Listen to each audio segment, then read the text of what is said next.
So we'll be continuing with our fluid transport. For today, we'll be looking at material and energy balance, and if possible, momentum balance for tomorrow. So now the material balance, like what we did in CPC and then Temu. Please, can you all see my screen? Yeah, we can see the screen.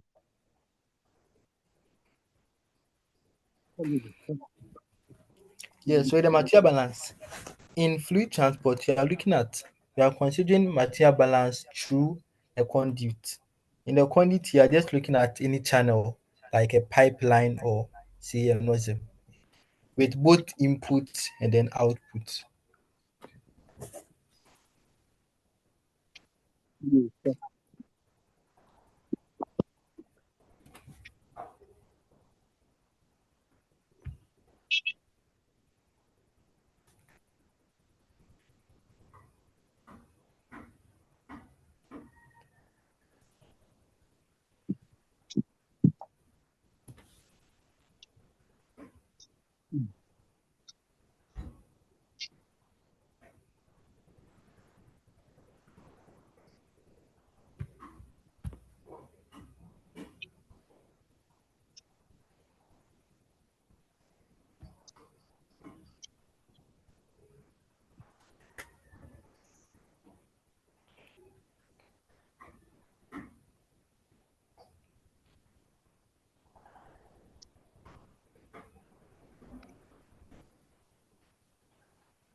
Yeah, I think we can go on. So we are looking at mass balance through a conduit. So this is our conduit here.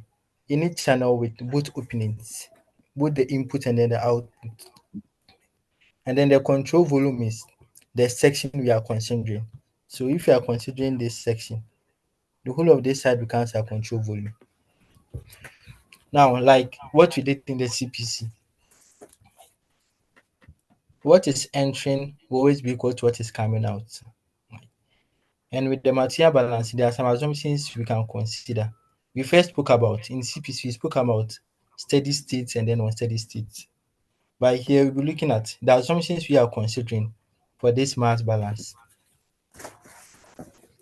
First, we are looking at steady states in the sense that there is no mass accumulation in the control volume. And you're also looking at one-dimensional flow. So the fluid, this our conduit, the fluid is flowing through this opening and then it comes out here. There's only one-dimensional flow in the axial direction. So you are looking at the flow in the horizontal direction, just one dimensional flow. We could also consider flow in the radial direction in this at this point. But then we are looking at just in the exact direction. All the flow inward is normal to A1. Now, when you say normal, we are saying that the fluid is flowing perpendicular to the cross section. So these are E1 here. Please, can you see the pointer? Yeah, we can see it. So our entry point here, the fluid is flowing perpendicular to this cross-sectional area. And then the one coming out is also perpendicular to this cross-sectional area. And another assumption you also be looking at is the density is constant over the entire area. So the fluid entering has a constant density. So at each point within the conduit till it comes out, the density is constant throughout. Now with steady state, it doesn't mean nothing is changing, but then it means that nothing is changing with respect to time at any point in the conduit. So at any point, if it is, let's say, the temperature we are looking at any point in the conduit, the temperature is not changing with respect to time.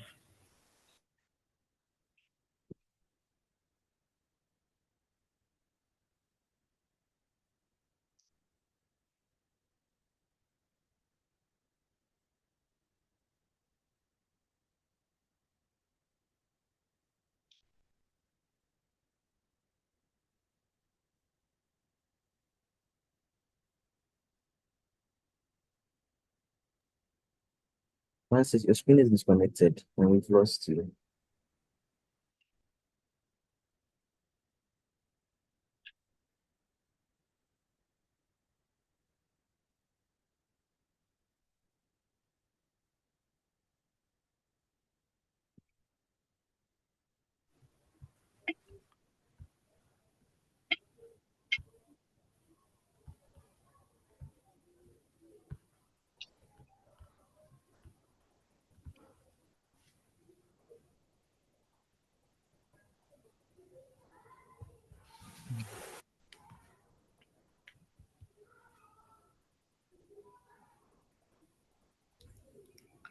Please, can you all see?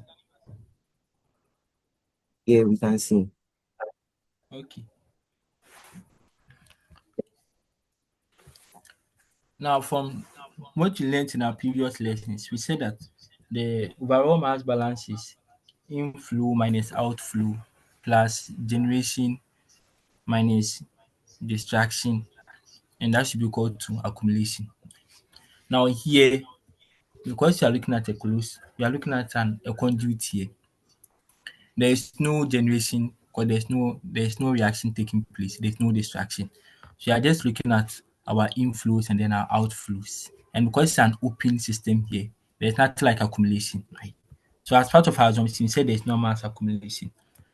So now when we combine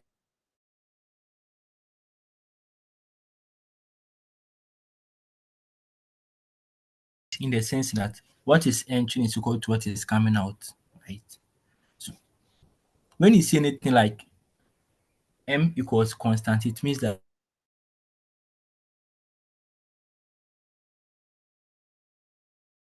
fluid.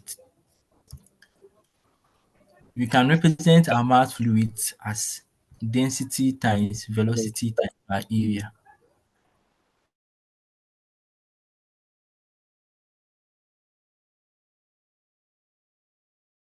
at every point in the system because you are looking at steady state assumption. And the inlet mass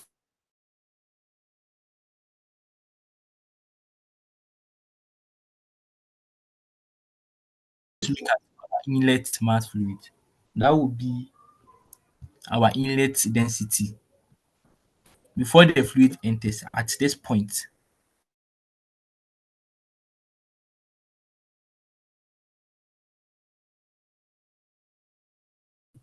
Inlet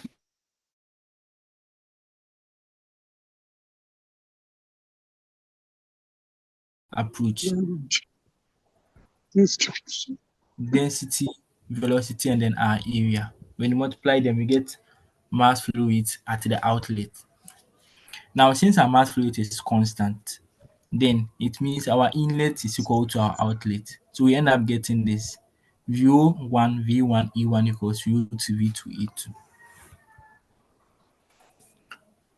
There's one parameter we also want to look at, mass velocity or mass flux. When you say mass flux, anything per area, right? So we are looking at mass fluid per area, and that's what we call the mass flux.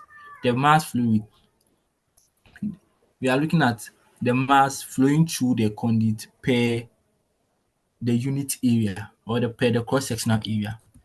Talk about cross-sectional area, you mean this point, this cross-sectional area.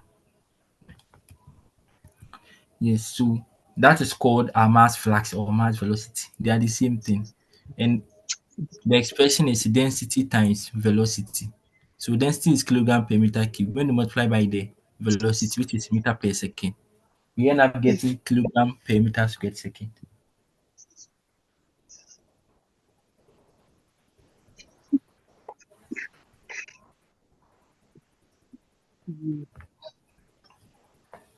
Yes, so our UV, which is our mass flux, represent the amount of mass flowing through a unit cross-sectional area.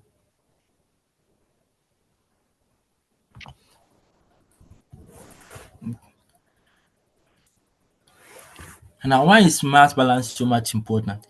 It's important because we don't need to know the details of the properties in the control volume. What we are considering is we don't need to know the temperature, the pressure, no.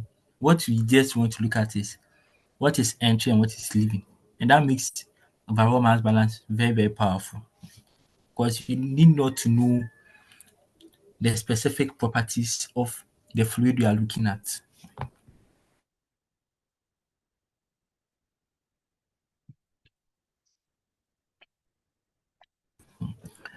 So this is an example we see of 892 kilogram per meter cube. It's flowing through the piping arrangement shown at a total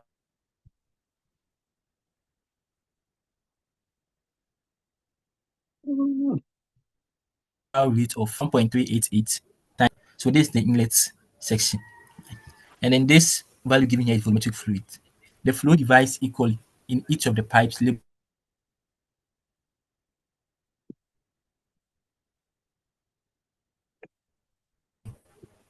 So now we can take this a diameter of 2 inches, right? And then it extends here and then it divides equally at this point.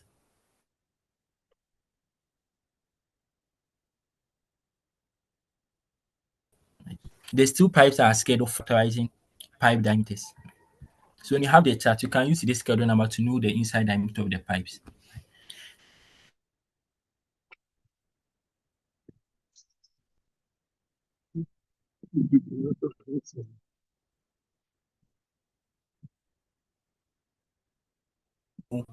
What fluid of mass is entering pipe 1 and then pipe 3?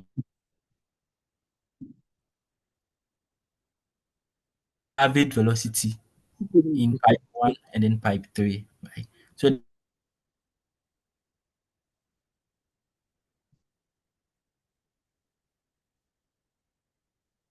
this average velocity, just like we wanting to find the fluid entering, we know they are in layers, right? I'm sure yesterday we spoke about it. The fluid are in layers, so there's there's a chance that each of the layers might be moving at different velocities, right?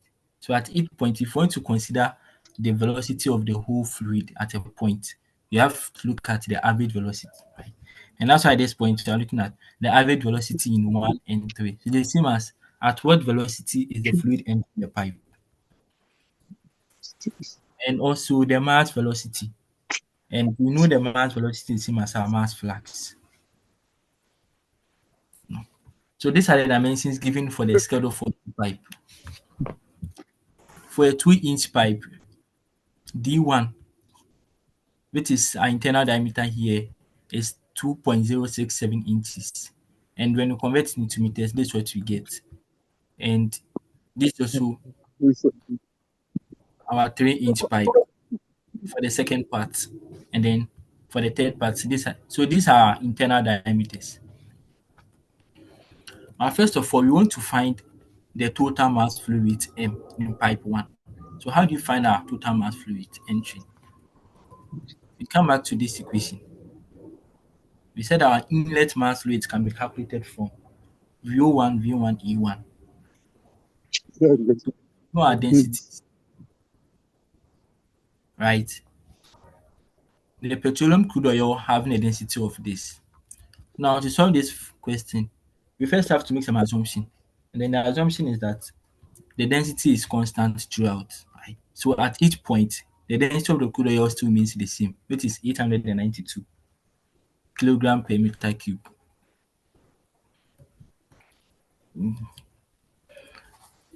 So we need our area too, because you said the mass fluid to be density times velocity times area. You first need our area, and then to find the cross-sectional area, because the area we're working with is a cross-sectional area. That cross-sectional area can be calculated by pi d squared on 4. So you can find the area for each of the pipes. So for this pipe, pipe 1, pipe 2, and pipe 3, the pipes have been sectioned into different parts because they have different internal diameters. So for pipe 1, its diameter is what you had here to be 2.067 inches. So you find the area for pipe 1. You can find the area for pipe 2 also using the same formula. And then we can do same for pipe 3. You can do same for pipe 3. Now we want to find the total mass flow rate in pipe 1. and pipes 3. Now that we have our area, what do we need? We need our density and then our velocity. And then from the question, were you given velocity?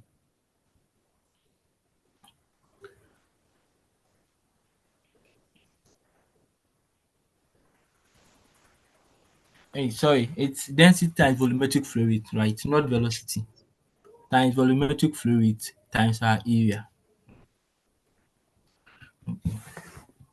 So were you given our volumetric flow rate? Yes, we're given volumetric flow rate to be 1.33 times 10 to the power negative 3 meter cube per second. Right. Mm.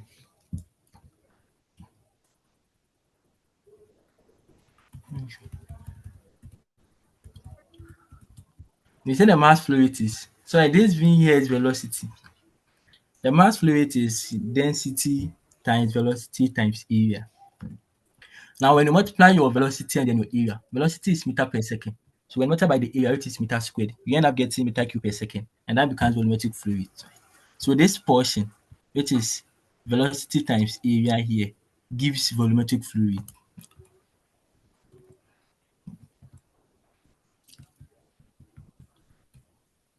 So to find the mass flow rate, our M1 will be equal to our M2 because what is entering here will definitely pass through 2 also, pass through the second portion of the pipe or the conduit. And then our mass flow rate is given as V1 times E1. The V1 and then the E1, when you multiply them, velocity and area gives us volumetric flow rate, which is K1. So you can write mass flow rate also to be density times volumetric flow rate.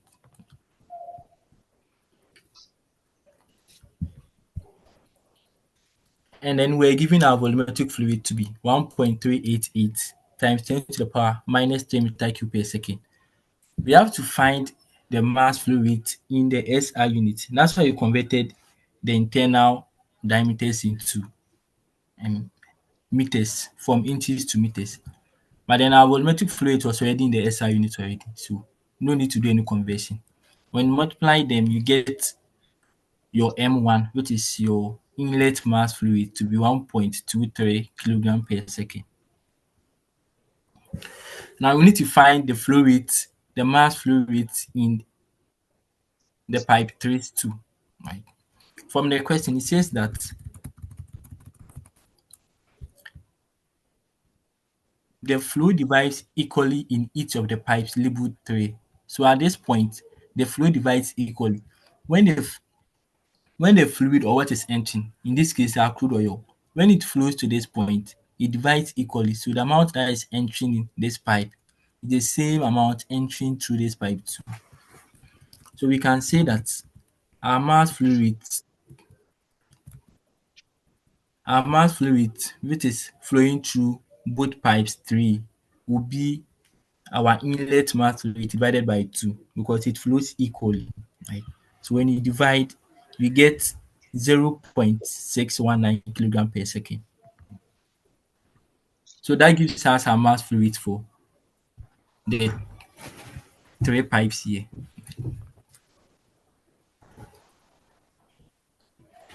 Now we need to find our average velocities too. We said the average velocity is the same as our velocity of the fluid entering the pipe. So if we are finding the average velocity in pipe 1, we want to find the velocity at which the crude oil flows through pipe 1 and also flows through pipe 3. Right? Because it divides equally at the pipe 3, the flow rates are the same. And also our diameters are also the same here.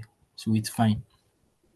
Now from our definition for mass flow rate, it said it's density times velocity times area. So we can make velocity the subject by dividing the mass flow rate by density and then area. And then we get our velocity to be mass flow rate divided by density times area. So when you do that, that's what we get. We get our velocity, the velocity of the crude oil entering through pipe 1 to be 0.641 meter per second.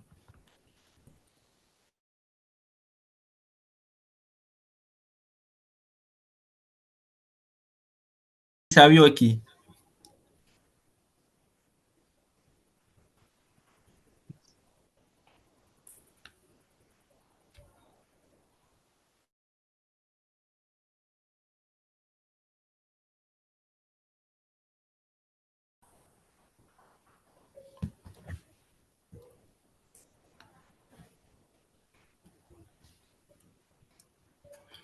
Yeah.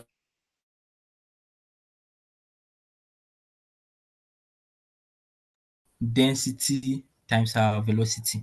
Right. So now that we have our density, if we want to find the mass,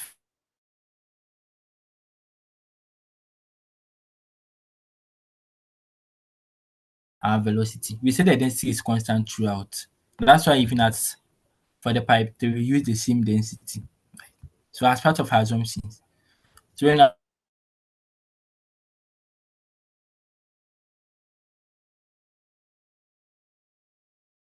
because the question didn't state it to be constant.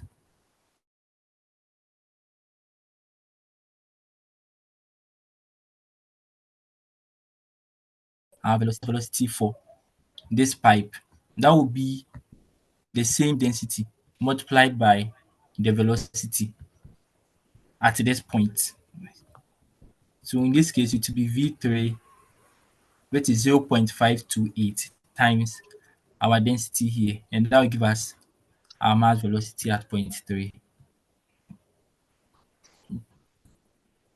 Now, the next thing we'll be looking at is our energy balance. We also did this in thermodynamics. So, so the energy balance equation is also called the first law of thermodynamics or the law of conservation of energy, which I believe you guys did. Now, when we talk about the first law of thermodynamics, now it's very common and very obvious that yes, energy can neither be created nor destroyed. But then in some years back, it wasn't that obvious. But now it's very common that energy can neither be created nor destroyed, but then can be converted into other forms. We said here we are talking about there is no satisfactory simple definition of energy. When you look at energy as a whole, energy is very, very broad. So if you want to give, you can't really give a specific definition to suit energy because there are different types of energy and each comes with its own definition. But then we can actually give a simple, it's either we give a simple definition for energy, which wouldn't be accurate to a certain point, or if you want to give an accurate definition for energy, that wouldn't be a simple one. So here we are trying to say that the definition can be simple or accurate, but then it can't be simple and accurate at the same time because if you want it to be simple, then it wouldn't be accurate at a certain point. And then if you want it to be accurate too, that wouldn't be a simple definition. But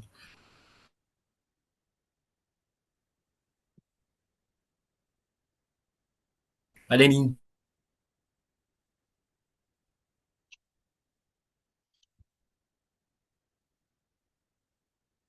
we can see that when we talk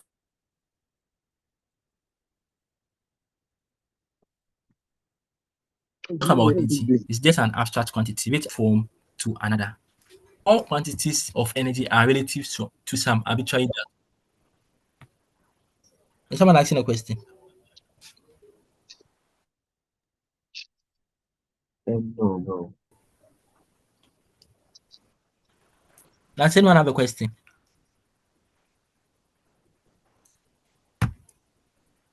No, Francis, you can go on.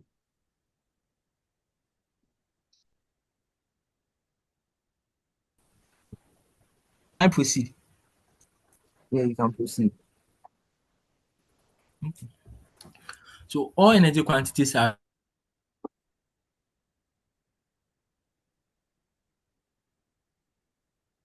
relative to some arbitrary data. So when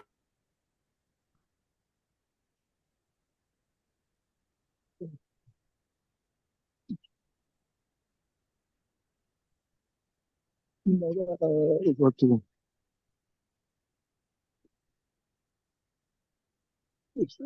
See that's what it means by we saying that all energy quantities are in a certain point. If it is enthalpy, we are looking at enthalpy from a certain reference. But I am sure Nana could spoke about enthalpy that we can't actually determine the enthalpy at a fixed point. We can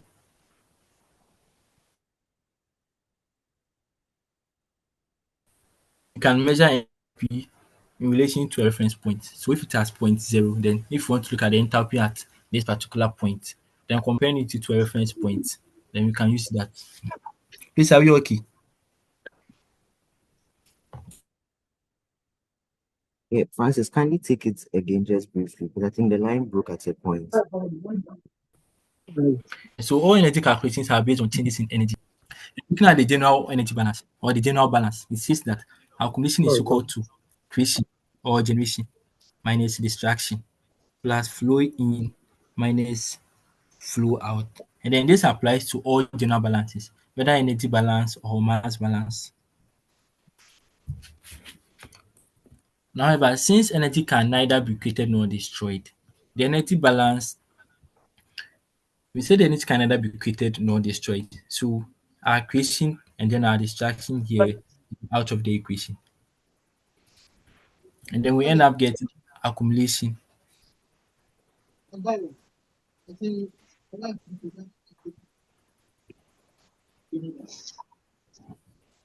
We end up getting our accumulation being equal to flow in minus flow out. Now,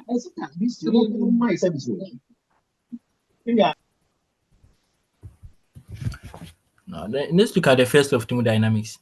It can be written as our change in total energy or our change in internal energy equals Q minus W. Our E here is our total energy per unit mass. So it means that this expression you're looking at here is a specific one, or we've made it intensive by dividing through by mass. So this our E here is total energy of the system per unit mass, so per kilogram. And that's equal to Q minus W. Then our Q here is the heat added to the system per unit mass. I'm sure Teku spoke about the conversions. Even though this is minus and then you guys did plus, it's still the same thing. And our W here is the work done by the system per unit mass. Now let's look at the sign convention. Q is positive when heat is added to the system, which is the same, which runs throughout with the other conversions, right? So there are two conversions. It's either changing E equals Q minus W or changing E equals Q plus W. For both conversions, the Q definition still remains the same, or the Q sign still remains the same. Heat added to the system is always positive. Heat removed from the system is negative. The only changes has to do with the work part, right? So for the Q minus W conversion, when the system does work, it's considered to be positive. Right? So when the system does work, let's see, the system does 20 kilojoules of work something. What you have there will be Q minus your 20 kilojoules. But then with the Q plus W, when the system does work, it's negative. So when you substitute it, you end up getting the same thing. Yeah. So the notations are different from what you use in the thermo, but then they are still the same thing. So like I said, if the system is doing work and we want to use the Q plus W, so now we have let's say Q plus W and the system is doing work, that becomes positive. So we still get Q plus W. Now with the Q minus W, if you want to use that conversion and the system is doing work, sorry, with the Q plus W, if the system is doing work, it is negative, right? But if work is done on the system, it is positive. So when you are considering, let's say, Q plus W conversion, and we are seeing the system is doing work, that becomes negative. So it now becomes Q plus negative W, which gives you Q minus W. And here, with the Q minus W, we are saying that when the system does work, it is positive. So what you have here will be Q minus into bracket W, which will still give you the same thing, right? So even though the conversions are different, we end up getting the same thing. Please, are we fine with that? Now let's look at the E term. The energy per unit mass E processed by the fluid consists of your potential energy, which has to do with your changes in the height, and then your kinetic energy also, and then your internal energy. So in a case where your potential energy and kinetic energy are negligible, then you end up getting just internal energy being equal to Q minus W. So it's still the same thing. I'm sure in you guys were used to changing U equals Q minus W. It's still the same thing.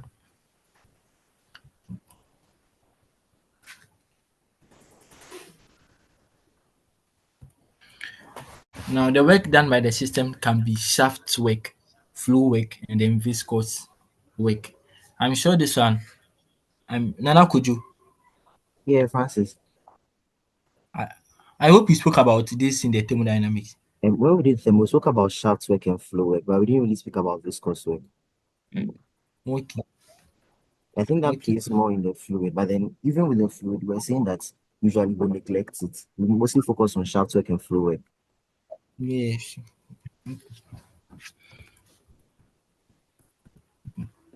So when you talk about shaft work, like what you did in Thermo, I'm just looking at the work which is done as a result of rotation. Yes, so you can skip all this. We spoke about the conversion already. Now we said that for this conversion, Q minus W, when the system does work, it is positive, right? So in the case where shaft work is done on the fluid, so now we are seeing work being done on the system, that will give you a negative. When you substitute it into your Q minus W here, you end up getting Q minus W, which is Q plus W. Just take note of that.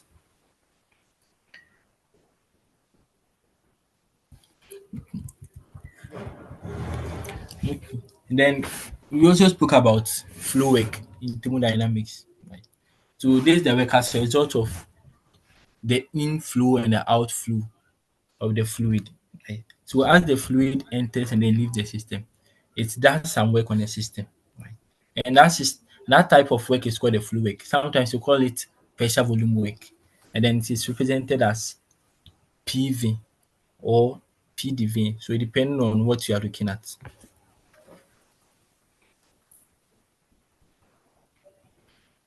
Now, when you want to find your work per unit mass, we are making it specific.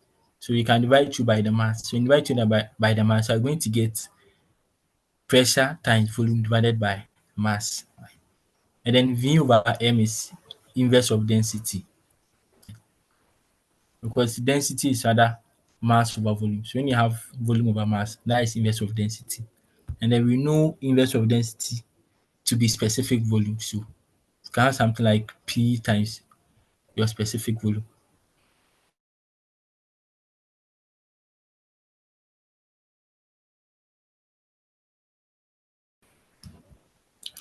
Now, so the next work we consider was the viscous work. And then the viscous work is first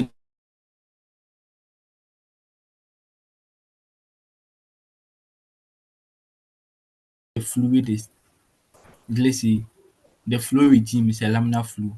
Then we are going to consider viscosity, or let's say viscous forces within the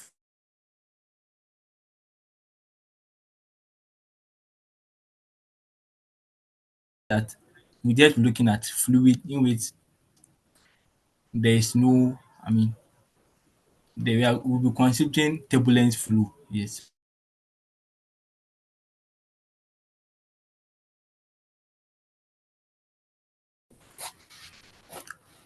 So when we recall from thermodynamics, our general energy balance is K minus W being equal to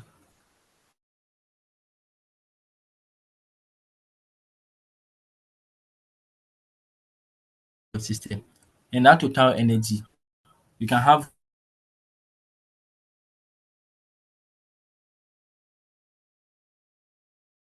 you can express that as this. We already said that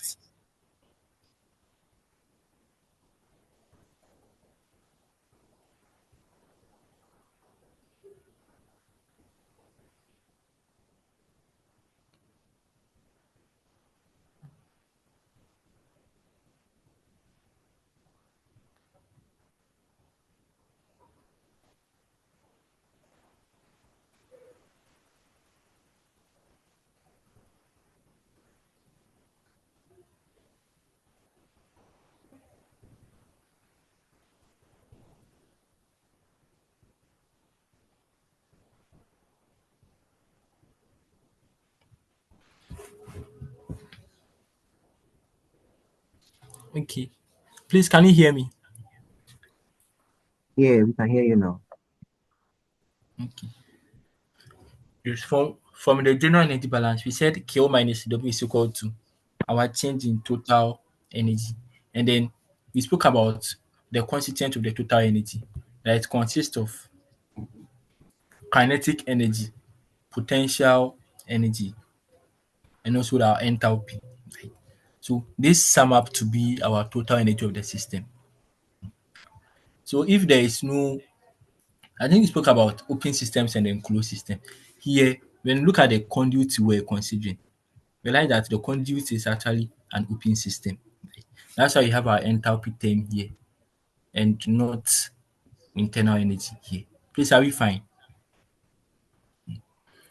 So if there are potential and then kinetic energy present, we have our final expression to be this Q minus W being equal to en- enthalpy plus your kinetic energy plus your potential energy.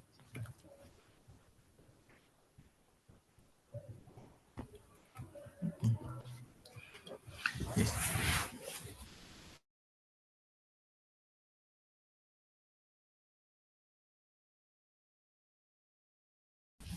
Now this is our first law of thermodynamics. It doesn't really tell the direction in which the change is okay. It just tells us that there will be a change, right? But it doesn't really tell us in which direction the change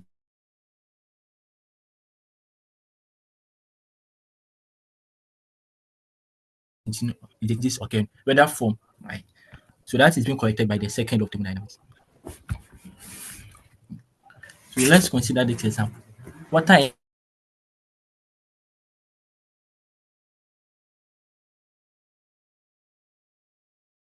at 18.33 degrees Celsius through a pipe at an average velocity of 1.52 meter per second. Exit stream at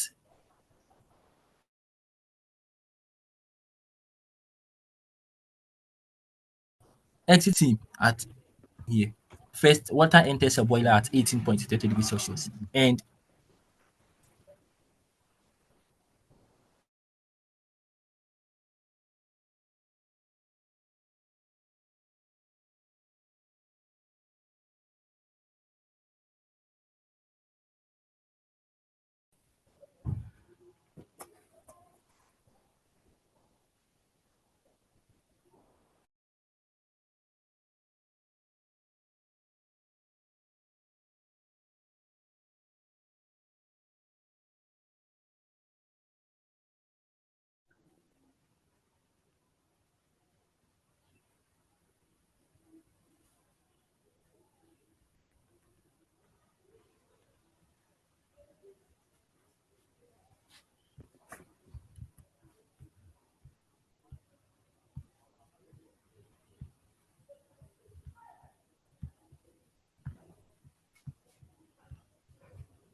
okay.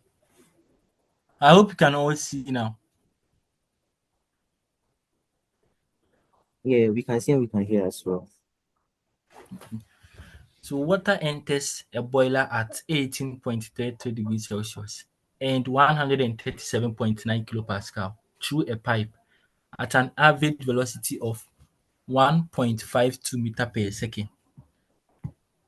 Exit steam at a height of 15.2 meters above the liquid inlet leaves at 137.9 kilopascal, 148.9 degrees Celsius, and 9.14 meter per second in the outlet line.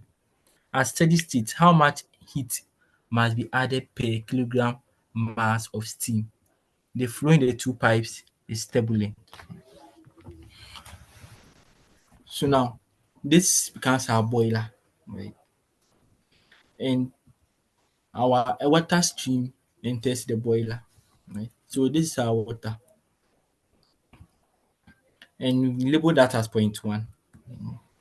And these are the conditions of the water. The water is entering at 18.33 degrees Celsius and at a pressure of 137.9 kilopascal with a velocity of 1.52 meter per second. And then it leaves as steam because here it says exit steam at a height of this. So it leaves as steam.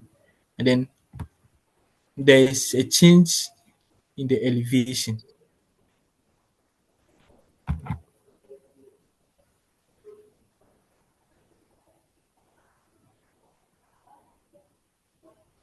There is change in the elevation, and that height, or let's say the new height as compared to the previous height, is 15.2, right? The liquid inlet leaves at 137.9 kilopascal. So this are point 2. And at this point, it's now a steam, not water. And these are the conditions. Realize that the pressure is still the same. So it's an isobaric process here. And then the velocity, but then the velocity changes. And then there's a change in elevation too. So the moment you realize that there is a velocity change, then you should know your energy balance will consist of kinetic energy. The moment you also realize that there is change in elevation, then you should also know that potential energy will also be in your energy balance. So at steady state, you are supposed to know how much heat must be added. So we are adding heat to the system. So this point 2 is 15.2 meters above point 1.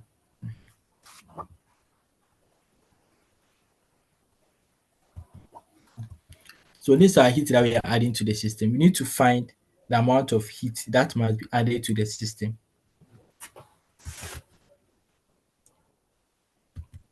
Now, so let's recall the first law of thermodynamics, which is our energy balance. You have this, right?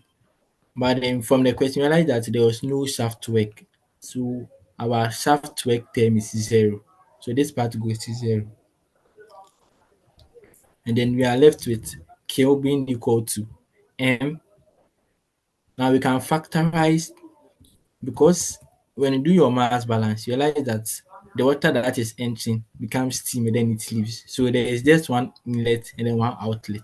So all the water that is entering will be leaving as steam, right? So when you perform your material balance or your mass balance, you realize that this your M out and your M in are the same. So since they are the same, you can factorize them out, right? Because they are the same. So when you factorize it out, you are going to get your H out here minus your H in here. And that's what you grouped as this. And then your V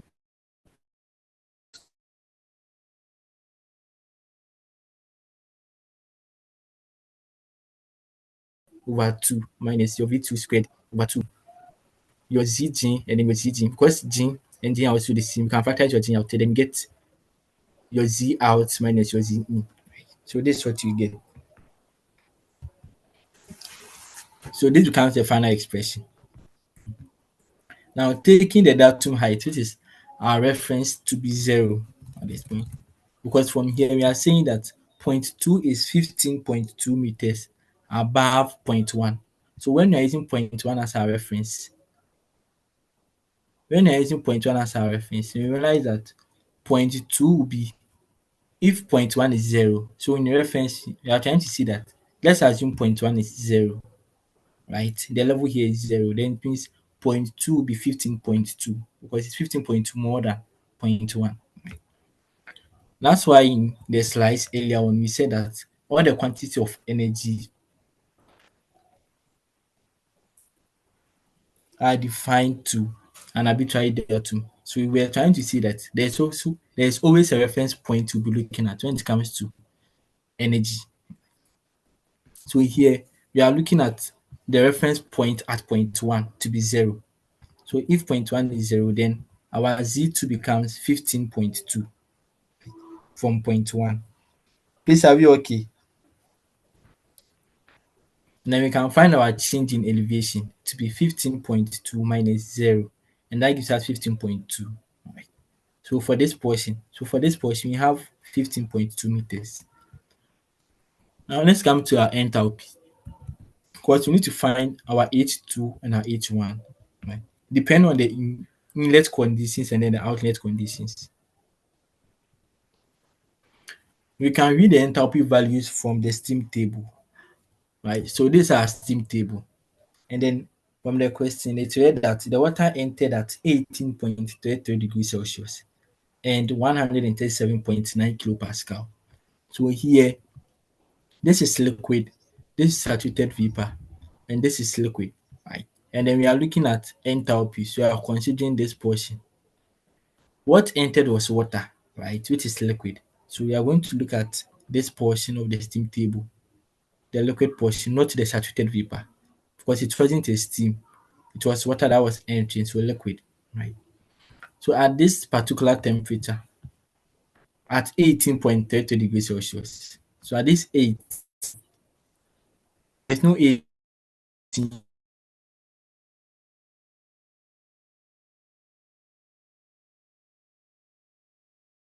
it's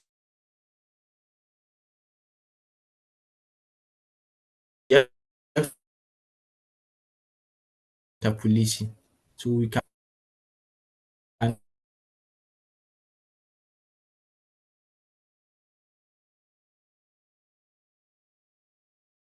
between the 20 and the 50. And then at this,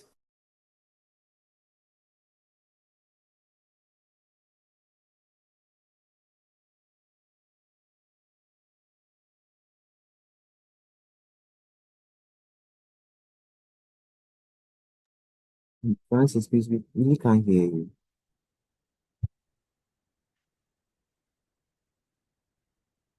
and then the 62.98. When you do the interpolation, that's living. What is living is now a steam, not what. Well, I heard you guys are familiar with the interpolation. So you can just move ahead.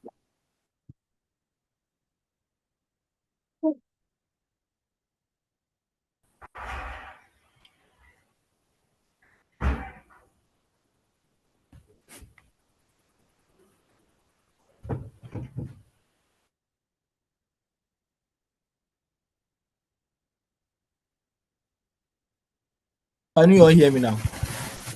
Yeah, we can hear you.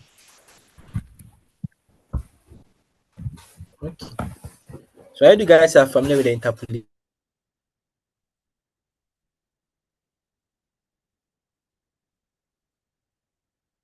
Help it to be 2771.4. Then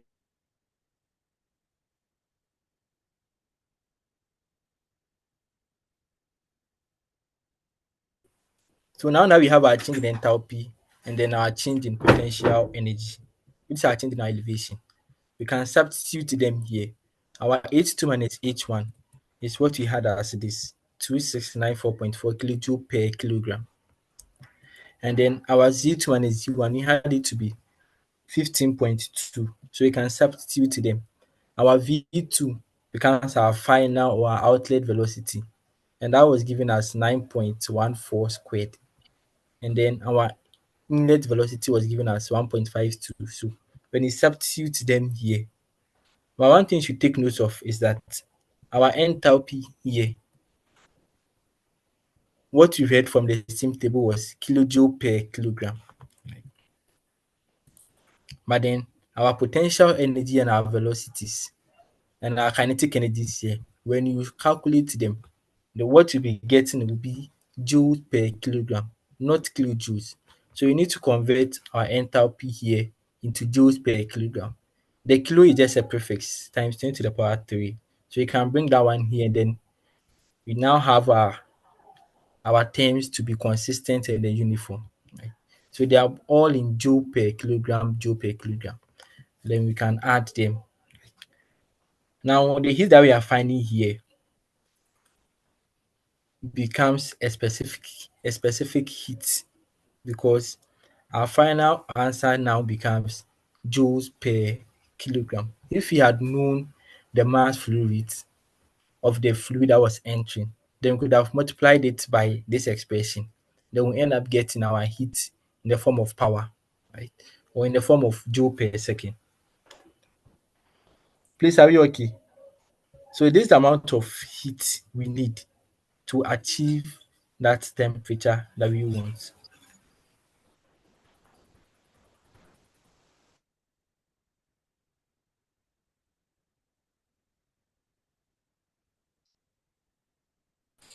The next thing we'll be looking at is specifically looking at the Bernoulli equation. When you talk about mechanical energy, so a more useful type of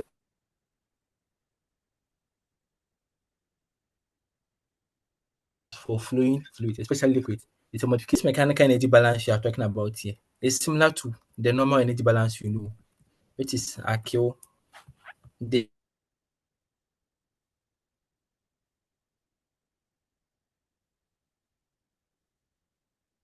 It's similar to this, but then you try to make that we want. Yeah, we want to deal with mechanical energy, right? Not entire energy as a whole. So just like our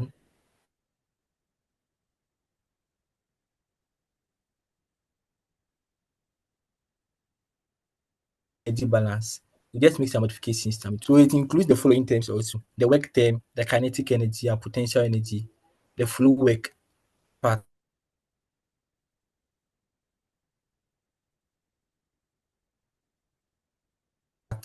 So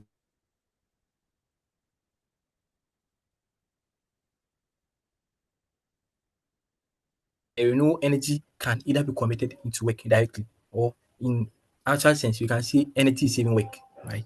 Because they have the same unit.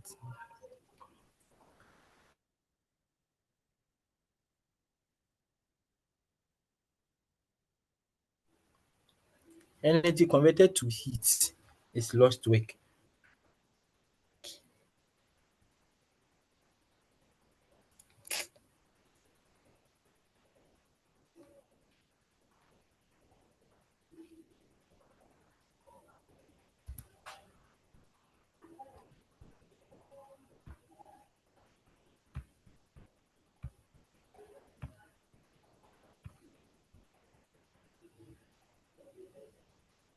So we can see the screen now.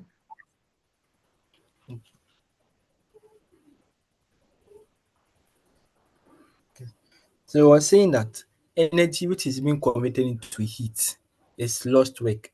So that's why in if you can recall from high school, we used to say that no machine is 100% efficient because some of the energy is being converted or dissipated as heat, or some is also being lost as friction.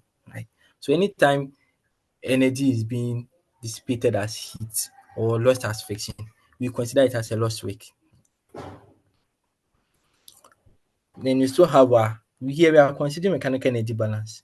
And then from what I said that the mechanical energy balance is also from our total energy balance. So from this our total energy balance, we'll be making some modifications to get to the mechanical energy balance, right?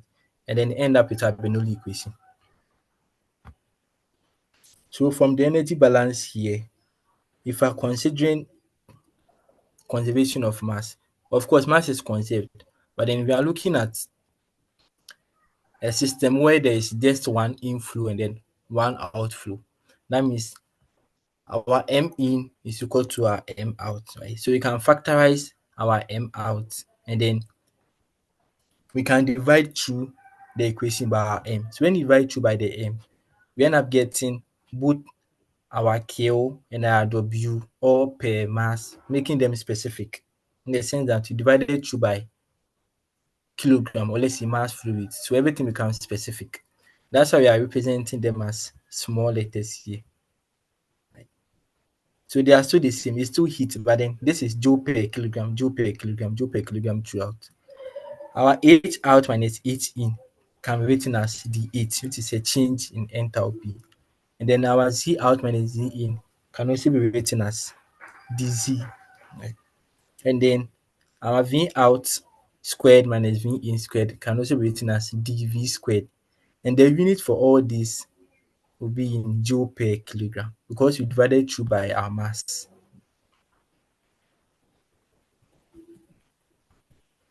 Now, so we still have the same equation. Q minus Ws is equal to dH plus G dZ. Now, when we recall from thermodynamics, we said that enthalpy is equal to internal energy plus PV. So we can substitute it there. Or let's say if we want to find the H, right? We want to find the H. We're actually going to differentiate each of the terms. So we differentiate U2 to find the U plus. Now this becomes is a product term. So when we want to differentiate a product term, we go by the product rule. And that will be we keep P constant and then we differentiate V and then we keep V constant, we differentiate P. Please, are we okay?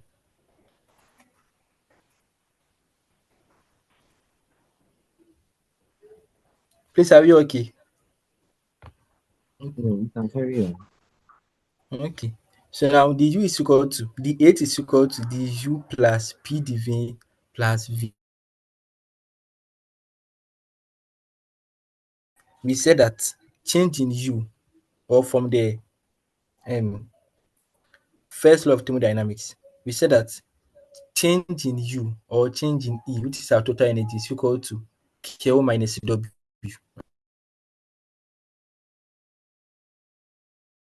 and then internal energy. So when there is no kinetic energy and potential energy, we end up getting our change in U being equal to K minus W. So our change in U, which is our du here, we are replacing it with K minus W. Right. Please, are we okay? So this du here is now K minus W. So we replace it with that. And then we still have our P dv and then our VdP.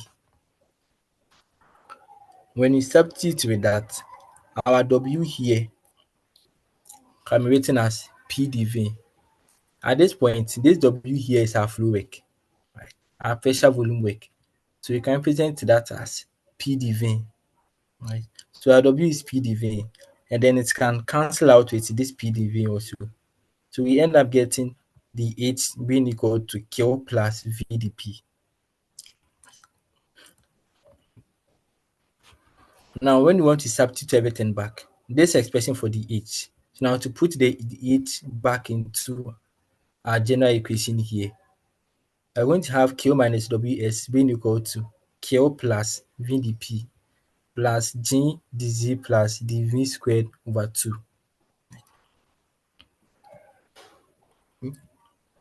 Yes, so still the same thing here. We can, when we transpose this Q to the left hand side, it cancels this Q, and then we end up getting minus Ws being equal to VdP plus G dz plus this. Now we should realize that all our values here are intensive or let's say specific, because we divided two by the mass.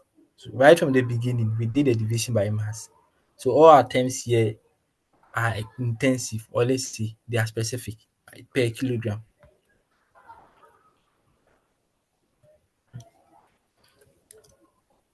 So it's also take note that specific volume is the same as inverse of density. So this volume that we have here is a specific volume because we said that we've divided through by mass, right? So what you have here is not just volume, right? But then it's a specific volume, meter cube per kilogram. So we can replace that with inverse of density. So our V here is being replaced by inverse of density, giving us the P over rho.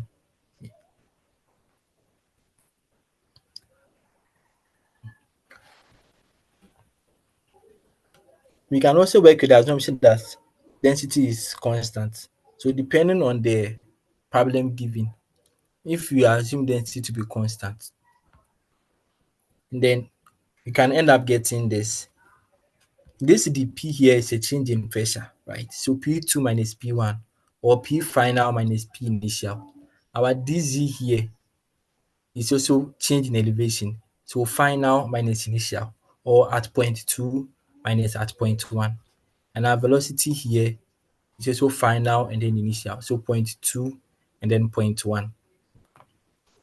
When you transpose our shaft work to the right hand side, we end up getting everything being equal to 0. If we are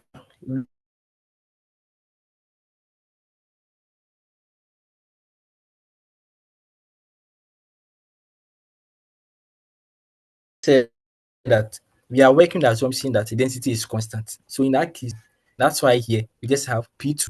Then we're going to have something like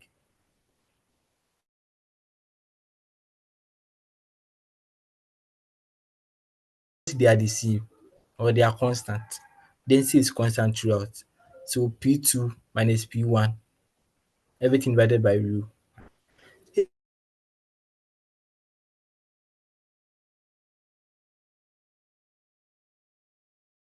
also goes to zero. So this software goes to zero. And then we end up getting this P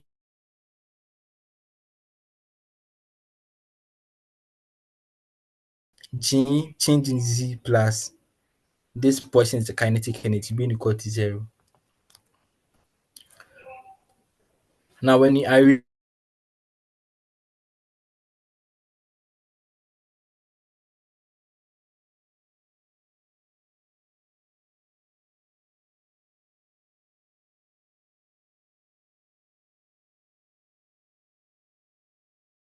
view one to the right hand side, we get this.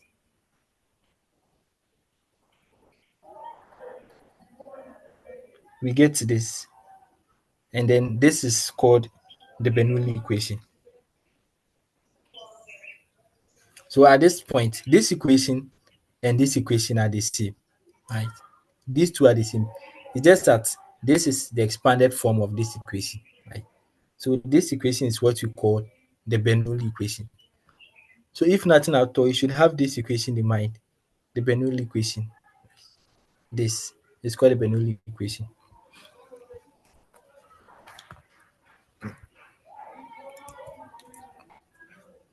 So we call the Bernoulli equation. The units are in joule per kilogram.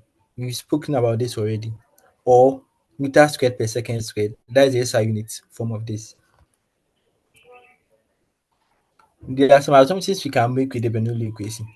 When you take the Bernoulli equation as a whole, and even right from the start, we made some assumptions before we arrived at the Bernoulli equation. And some of the assumptions were that we consider steady state and also incompressible fluid. So incompressible fluid means that the density is constant. And that's why you have just rho. If the densities were different or will be changing, we are going to have rho2 here and then rho1 here. We also consider ideal fluid. There is no friction. And this is what I spoke about in the start of the presentation. Then isothermal fluid, that means there is no heat, there is no shaft work. Consider this turbulent flow. It applies to streamline, but can also be used for stream tube. So these are some of the assumptions we can make with the Bernoulli equation.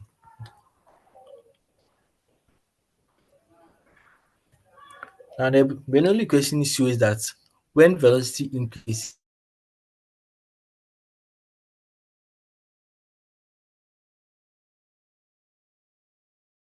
it is so only at the expense of increase the velocity of a fluid. Then we are either going to decrease the pressure or we are going to decrease or reduce the height, right?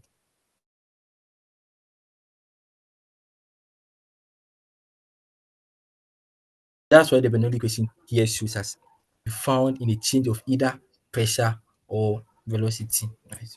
So you can see them in you can see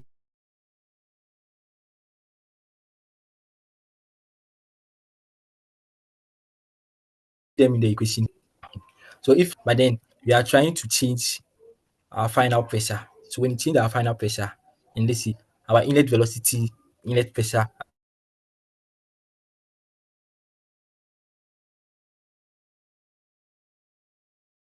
doesn't change. And then we are changing our final pressure, change height to our final elevation, right? So there's actually a relation between our height, our pressure, and then our velocity.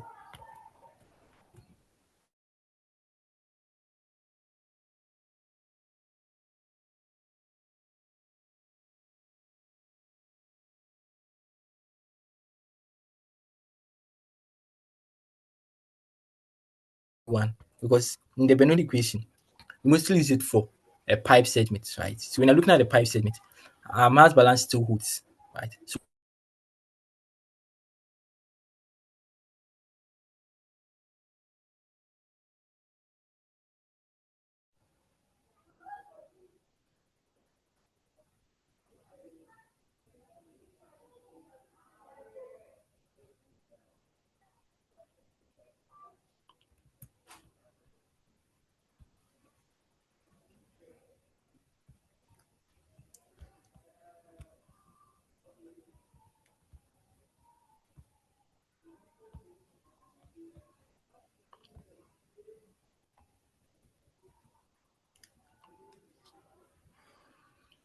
So we get overall mass balance, right? Which is this. And note this equation is also called the continuity equation. Right? So in case you see them somewhere. I hope you can all see my screen now. Yeah, we can see your screen.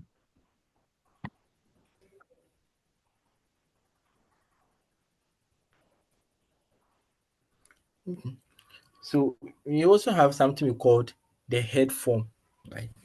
So when we talk about the head form of the Bernoulli equation, we get it by dividing through by acceleration due to gravity, which is our g. So when you take our Bernoulli equation, right, when you divide through by our gravity term, we learn that this point had z2 times g. So when you divide through everything by g, then we get our Bernoulli equation in the head form, right? In the head form, you mean that all the units are in meters. So anywhere you hear head form, it means that the units are in meters. So this part, the pressure here now becomes in meters. So now we call this pressure head, right? And this is also called elevation head. This is also called velocity head. Right? So anytime you hear head attached to something, it means that that particular quantity is now has a unit of meters, right? Or unit of length.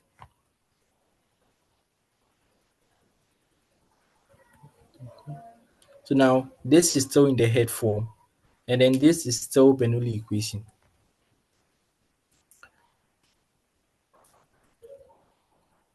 So it is called the head form because the units are now in meters. The head just considers quantities of energy per unit weight of the fluid.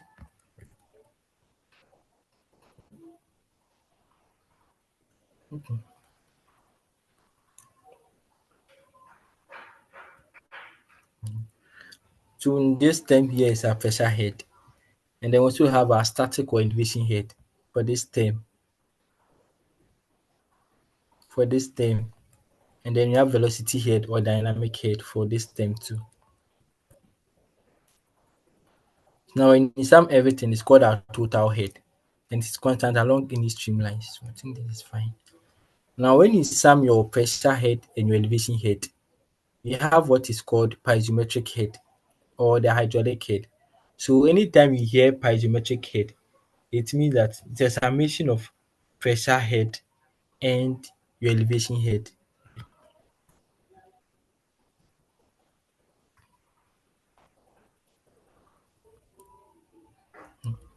So even though Bernoulli equation is valid for incompressible fluids, right?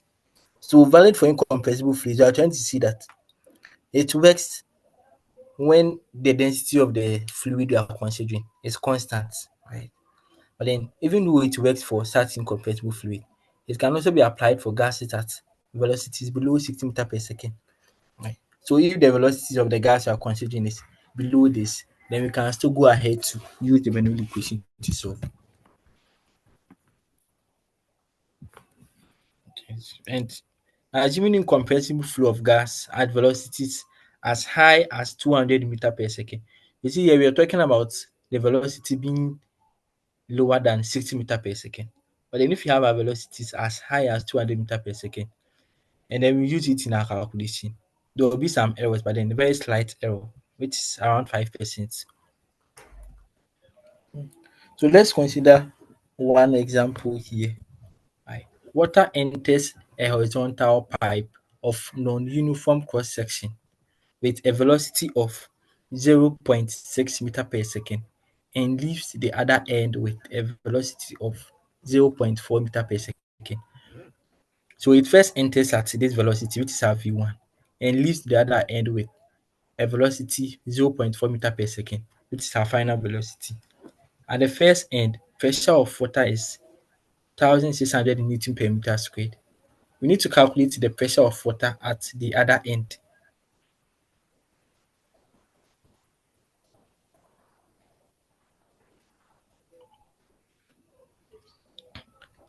Calculate the pressure of water at the other end. And then we've been given the density of water to be 1000 kilogram per meter cube.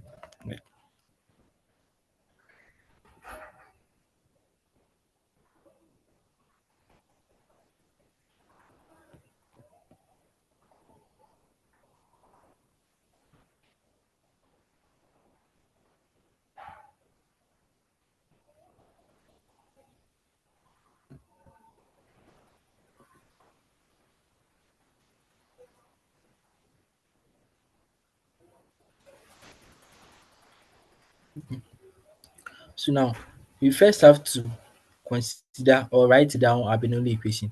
This is in the head form, but you can still use it. You can still use in the non-head form, right? It still works. The pipe from the question we said that the pipe is horizontal. So if it is horizontal, then it means that our initial point and then our final point are on the same level. So there is no change in elevation. So your Z1 is equal to your Z2. And that this part, when you find the change, they cancel out. Right. So you can ignore this and this. Right. So this and this cancel out. And then we are left with P2 over VOG plus V2 over V squared over 2G being equal to P1 over VOG plus V1 squared over 2G. So this and this cancel out. So we are left with this. And then we know the inlet pressure. So we had the inlet pressure to be 1600 Newton per meter squared. And then was our density given? Yes, density was given. So your first assumption should be that density is constant, right? So density is constant. So we have our density also given. And then we know our gravity to be 9.8 meter per second. Right? So we have our gravity also to be 9.81 meter per second squared. And then our V1 and our V2 were also given. So our inlet velocity was given as 0.6 meter per second. So our V1 was given as 0.6 meter per second. Our V2 was given as 0.4 meter per second. We just have to substitute everything here to find our P2. P2 is what we need.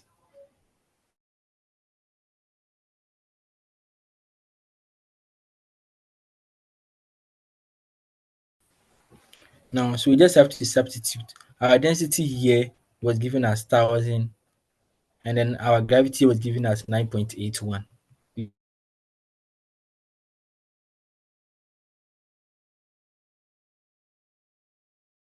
just substitute everything, and then we make P2 the subject. So when you do that, you get P2 to be 1700 Newton per meter squared.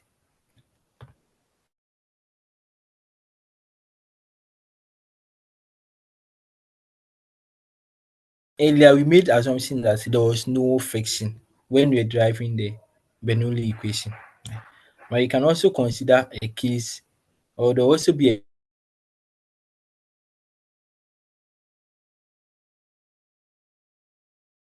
in that case, we need to correct those frictional losses in the Bernoulli equation term. Right?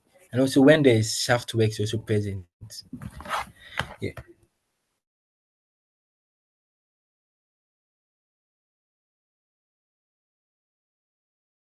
We'll continue tomorrow.